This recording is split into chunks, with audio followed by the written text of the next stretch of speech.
Hello everybody and welcome as today we kick off a brand new video series for the Jacksonville Chess for Charity Chess Club. And what we're going to be looking to do with this new series is every week we want to try to pick a game to highlight and bring to you as the game of the week from the weekend competitions that are put on. The Chess for Charity group is currently competing every Saturday. Right now they're meeting at the Pablo Creek Library in Jacksonville, Florida, and also have some wonderful opportunities to come out on Wednesdays and learn to play chess as well, especially if you're a beginner looking to pick up the game or improve in any way. Be sure to come out and check out the Chess for Charity group in Jacksonville Wednesdays and Saturdays. So this past Saturday, there was another weekend of fun action going on, 4 rounds in total, and the game that we have picked out to you was played between two of our members, Mr. Charles Joseph Libretto V, more commonly known as Joe amongst our group, and Mr. Brooks Chandler, of course. So in this game, Joe had the white pieces playing against Brooks with black. And let's go ahead and dive right in, show you some of the fun action from round 1 in our game of the week. As you can see on our board, Joe opened things up with d4, so we've got a queen's pawn opening. And after Brooks replied knight f6, we got the Trompowsky attack with bishop g5. So already we're promising some exciting action potentially in this game. The Trompowsky attack, of course, develops the bishop to g5, threatening to maybe take this knight right away, force black to make a decision about how to maybe weaken that structure on the king side. And black usually plays the common reply, which Brooks did play here, of knight to e4, simply removing the knight from the attack of the bishop and attacking the bishop itself. So coming right back at it, giving the choice now to white. What are you going to do? Are you going to retreat, or are you going to look for another idea? And Joe threw out the Raptor variation of the Trompowsky attack with h4 here on move 4. And this is an exciting chess move in my opinion. I love this sort of opening. Already, you're basically saying, all right, you want to come and get my bishop? That's fine. I'll just open up my h-file and bring the rook right on in early on. So if black isn't careful here, if he develops normally, brings pieces out, castles to the king side, potentially we could be walking into a very fast and ferocious attack from the white pieces. Well, Brooks wasn't too afraid of this move h4, and he made a nice and principled reply with h6, putting the question back to white. So first, white asked the question, what are you going to do when I attacked your knight? Black asked the question, what are you going to do when I attack your bishop? White said, well, I'm going to open up the h-file, and black said, well, what if I just take it with a pawn? And now, of course, Joe is going to have to retreat this bishop, and the real question is, which square do you bring it to? Are you going to come to f5, e3, d3, d2, or all the way back to c1? And this is all a matter of choice. There's some pluses and minuses to each of these squares, of course. Joe played bishop f4, keeping the bishop outside of the pawn structure if you play e3, and also not retreating it all the way back to c1 or going to d2 where it gets in the way of the queen and the knight. So Brooks replied with d5, taking space in the center and securing the knight, and Joe brought his knight to d2, seeking to challenge that knight's central post. If your opponent's going to take the center and put something there, well, you might as well challenge him. If you let your opponent just throw stuff there and sit it there all day, you're going to have a real pain in your side. So, nice idea, challenging back the center, and Brooks responded by simply taking the knight. And we have our first sort of strange-looking move of the game with bishop takes d2. Now, both bishop takes d2 and queen takes d2 are playable in this variation. There's no move that is particularly bad at this point in time, and, you know, white has 2 pawns moved forward, a little bit more space. The question is this bishop really in the best square on d2? It's not so active. It's going to be inside the pawn structure rather than outside of it. So it might not be the most actively placed piece in the world, but on the flip side, white is very sound and secured. The one thing that's a little bit off between here is the bishop is passive, but this pawn has gone out to h4. So while you're securing the queen side and you've got a nice stable structure over here, this pawn thrust h4 has already kind of implied a more aggressive game, so already some mixed ideas may be going on. Well, Brooks developed his own bishop out with bishop to f5, and then we see e3. So this typical sound structure here, the bishop is inside of it rather than outside, just kind of like you would get in a French if you were playing the black pieces. And let's see how Joe is going to deal with this. Brooks plays e6 as well. You'll see his bishop is out, so slight difference there between the two players. And bishop e2. So another question of where to develop this bishop, and Joe chooses the e2 square rather than offering the trade on d3, simply keeping everything secured. Of course, bishop b5, and your opponent can just play c6. Bishop to e7 came next, knight f3, knight to d7, and h5. And h5 here takes a little bit more space. It has some ideas of potentially the knight can come into h4 and harass the bishop on the light squares. Maybe even the rook will eventually be lifted up in here. Of course, it can't right now because the bishop eyes it, but it gives a little bit more space toward white's position. The downside, of course, is the further up the board that h-pawn goes, the more of a target it can potentially come within black's camp, and white's going to have to work harder and harder down the line to keep that pawn defended, should he choose to defend it at all. Black plays c5, striking back in the center. When your opponent plays on the flank, more often than not, the best principled response is to play in the center, and that's exactly what Brooks does here with the thrust c5. And Joe decides to play rook g1. And rook g1 is a move that has a very clear idea. White wants to play g4 and attack that bishop, kick it back, and potentially continue on with g5, opening up lines and seeking to bust through with an attack on the king side. A very aggressive idea. I do love aggressive chess. Of course, in this situation, it's making things a little bit looser. Already this h5 pawn is that much more weak because the rook has left its defense. The king is certainly not going to castle to the king side now. He's lost that ability, so he's either going to go queen side or stay in the middle, both of which black is putting some pressure on by potentially opening up the c-file, so we'll see how this game shapes up in the moves to come. Black responded by opening that c-file, probably looking to get some pressure down there, bringing a rook over there, can put a queen there. Another idea for black could have been to play c4 and simply take more space on the queen side. It would be an interesting concept. And then black can continue with moves like b5, a5, b4, and just really try to press for a spatial advantage.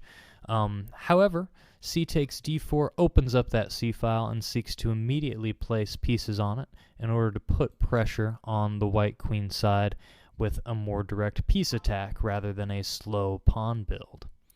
So Joe took back with the knight here, creating the little threat of knight takes f5 as well. And after bishop to h7, we see bishop to c3.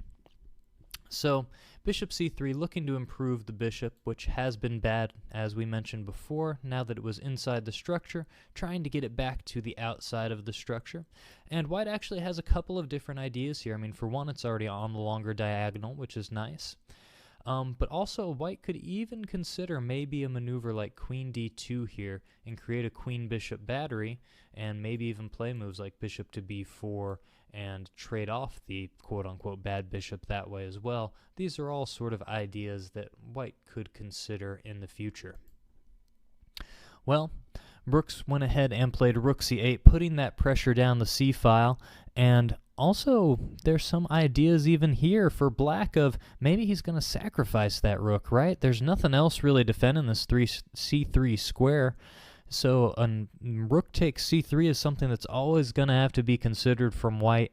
Even though it may look like it's losing in exchange, there's going to be some big holes in the white position as a result of that. A queen could come to a5 very easily, pressure both of these squares. Maybe a knight will hop to b6 and a4 or c4. And black has some real aggressive ideas here. White's going to have to be careful.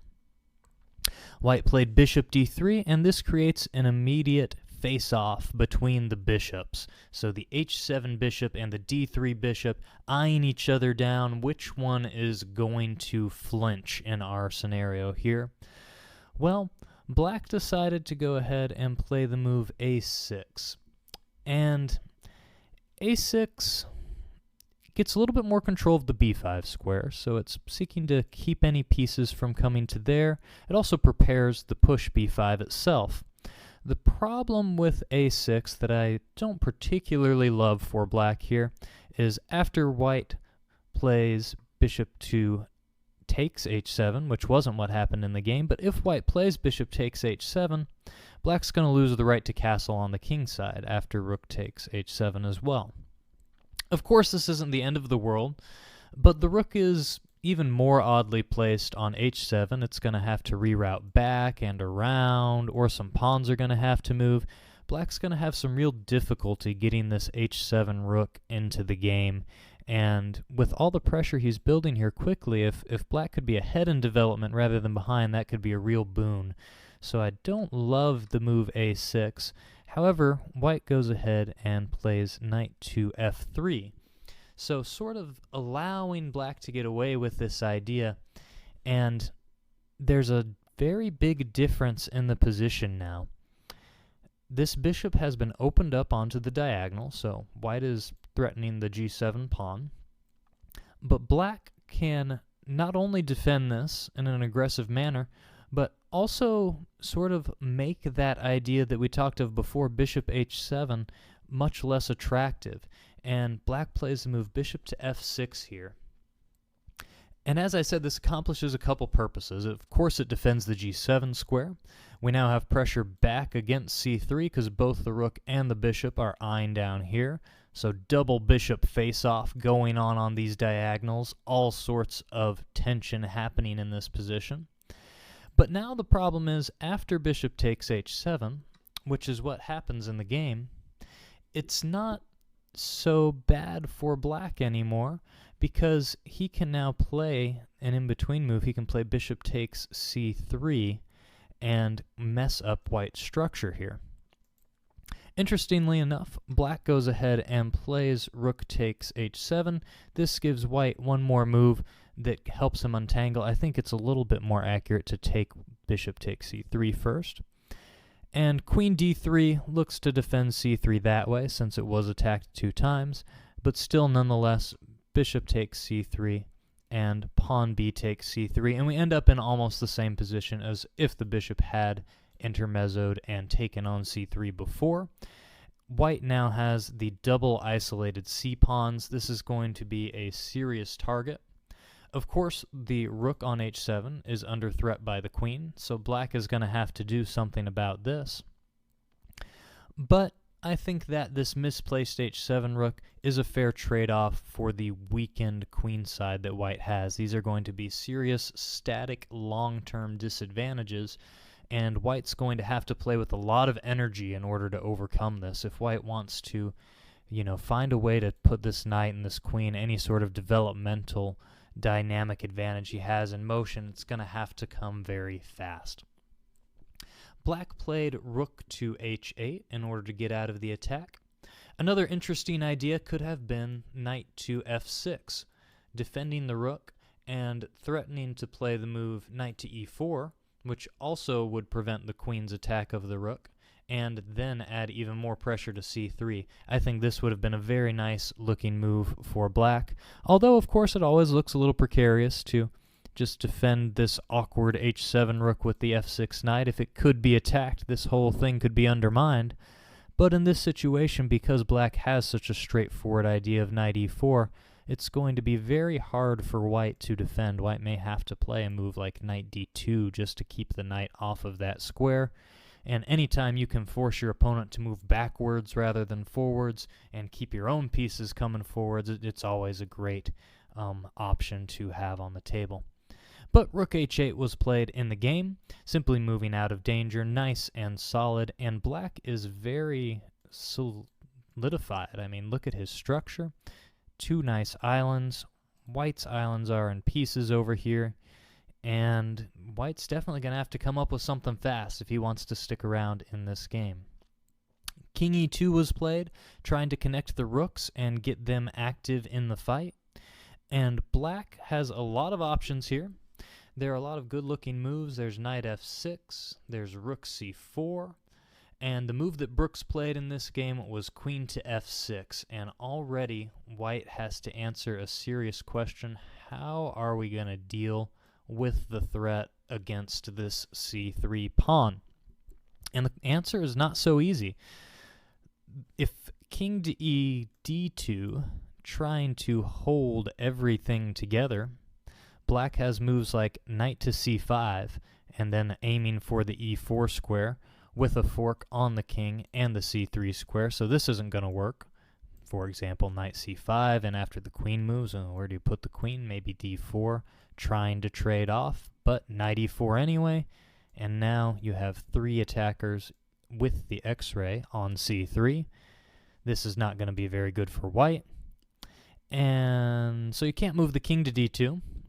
The rooks can't get over in order to defend c3. The knight could potentially hop to d4, but the problem with knight d4 is that black can simply thrust his pawns down the middle with a move like e5. And now what do you do with this knight? You can bring it to f5, and black can continue pushing down, gaining more space, and this doesn't look any good at all. Black doesn't even have to play e5 right away. He can simply keep that on the horizon and continue with moves like knight to c5, attacking the queen, and then knight to e4, just like we saw on the previous line. So black has a lot of very threatening ideas here. And let's see how Joe handles things. I like this move, rook to b1. Rather than trying to find a passive defense, we're going to come right back at the other guy, aim at the b7 pawn, and see if we can get something. Because if black goes too far forward and doesn't try to shore up their own pieces, then potentially this counterplay could be coming very quickly as well. So a nice idea. However, rook takes c3 does come with tempo on the queen, so white has to respond. Queen to d2, holding the c2 square, and now we have rook to c7, simply securing the b7 square. And black is up a solid pawn now. White still has more weaknesses. And the only thing that really black hasn't been able to do is castle. So this ace-8 rook, because it moved and moved back, still cannot be castled in order to be brought into the game. So black's biggest problem revolves around the h8 rook, but everything is very solid, everything is very sound, and white is not being able to drum up a lot of counterplay just yet. And white understands that things are getting desperate, right? Okay, we're down that pawn. We need to come up with something and come up with an idea fast, and g4 is an aggressive way to try to generate something here. Unfortunately, g4 is slightly flawed in this position, and that's for a couple of reasons. The first is that the knight on f3 loses one defender, and this makes the central position of the king much more airy. There's going to be more tactics abounding in the moves to come, as you'll see very soon. And the second is that even if white is able to achieve the move g5, h takes g5 will open up the file for black's rook, which, as we mentioned, black's only problem is getting this rook into the game. So if white were to play g4 followed by g5, black welcomes this in a way, because even after, let's say, for example, black plays b5 and g5, you could have h takes g5 and knight takes g5 or rook takes g5. Black's happy to recapture this pawn and get this rook into the game. It's true white has opened up the file for his rook, but now black is really just coming all over the place with these major pieces. Look at all of the squares that they eye in the enemy camp. This is a lot for white to have to deal with. So g4, unfortunately, was not the most principled response, though it was a good fighting move, and black goes ahead and plays the move knight e5, jumping on the space left behind. So one nice thing to always think about in chess is anytime your opponent makes a move, right? Anytime they move forward, especially with a pawn, because pawns can never move backward in chess, what do they leave behind? And in this case, that g-pawn moving forward has left behind the defense of the f3 knight. Now, white made their big blunder of the game, continuing on with their plan of g4 and g5. And of course, what is black going to play in this situation? Hopefully we can all see the move. At this point, things went from bad to pretty well over for white, and that is, of course, queen takes f3. So once again, that space behind our g-pawn came forward, running up the board, trying to get that attack, and oh no, now the knight is not defended properly. Easy to overlook this, as that knight has been such a secure fixture for so long, we don't even necessarily think about that knight ever being hanging when it's on f3. It's always firm there. Well, after queen f3, of course, things are falling apart. We play on for a few more moves. King comes to f1, and now knight g4, eyeing all of the squares around the king. White plays rook to b4, trying to go gangbusters against this knight, right? How are you going to respond? Your knight is under attack, and now a very, very nice move from black.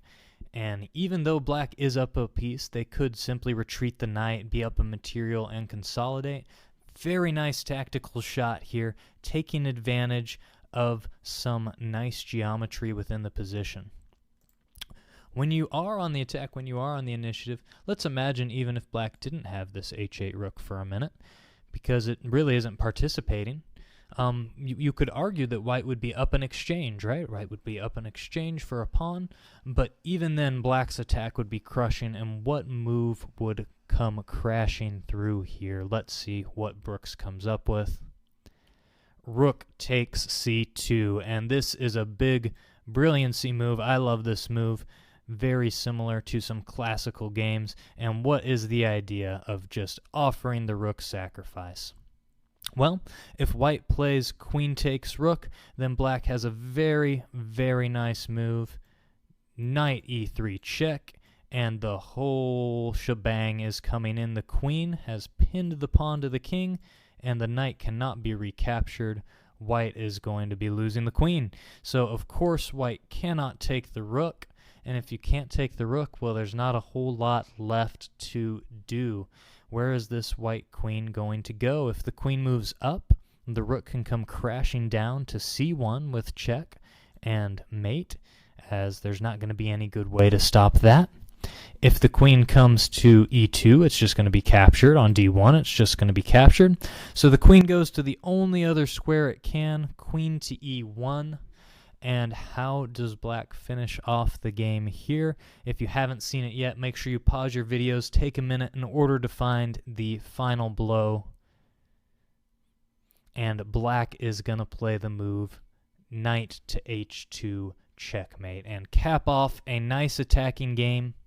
A very strong positional game from the black pieces, and then once that initiative was taken over, you can see how Brooks pounced on his chance and was able to finish it off. So a great attacking game from Brooks Chandler there at the end, and we can't wait to see what games are in store in our future weeks here at Jax. Be sure to come on out, enjoy playing yourself, and make sure you're notating those games. Give us some more nice feedback and games to share with you in the future. Hopefully you've enjoyed this video. If you want to check out any more, be sure to check out my YouTube channel at Chess with Nick. We've got all sorts of instructional content, other videos there, and I hope that you'll come out and be playing chess, keep enjoying it. Look forward to seeing what all you guys come up with in the weeks to come. Best of luck.